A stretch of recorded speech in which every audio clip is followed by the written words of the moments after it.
वह सत्य, रीत, पवित्र और पुण्य है। वह शाश्वत ब्रह्म, परम, ध्रुव और सनातन ज्योति है।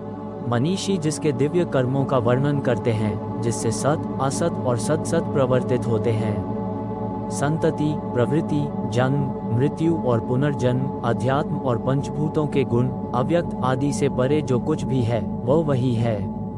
यदि वह ध्यान योग के बल से युक्त होकर दर्पण में प्रतिबिंब की तरह आत्मा में स्थित उसे देखते हैं।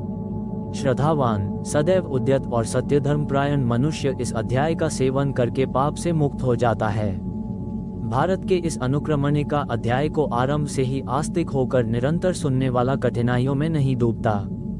दोनों संध्याओं में कुछ जप करने से तुरंत पापों से मुक्त हो जाता है। अनुक्रमणि के पाठ से दिन और रात में संचित पाप नष्ट हो जाते हैं। ये भारत का शरीर सत्य और अमृत है, जैसे दही का नवनीत और द्विपादों में ब्राह्मण श्रेष्ठ है।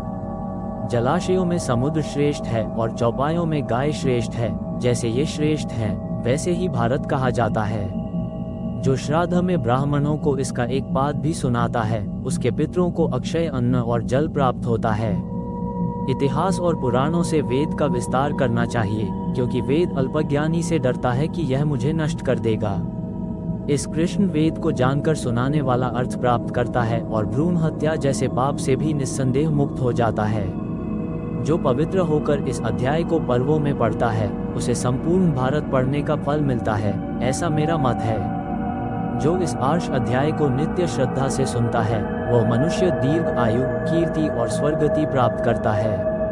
एक ओर चारों वेद और दूसरी ओर अकेला भारत प्राचीन काल में देवर्षियों ने तुला पर चढ़ाया था। महत्व और गुरुत्व में यह अधिक भारी सिद्ध हुआ, इसलिए यह महाभारत कहलाता है। जो इसका निरुक्त जानता है, वह सब पापों से मुक्त हो जाता है।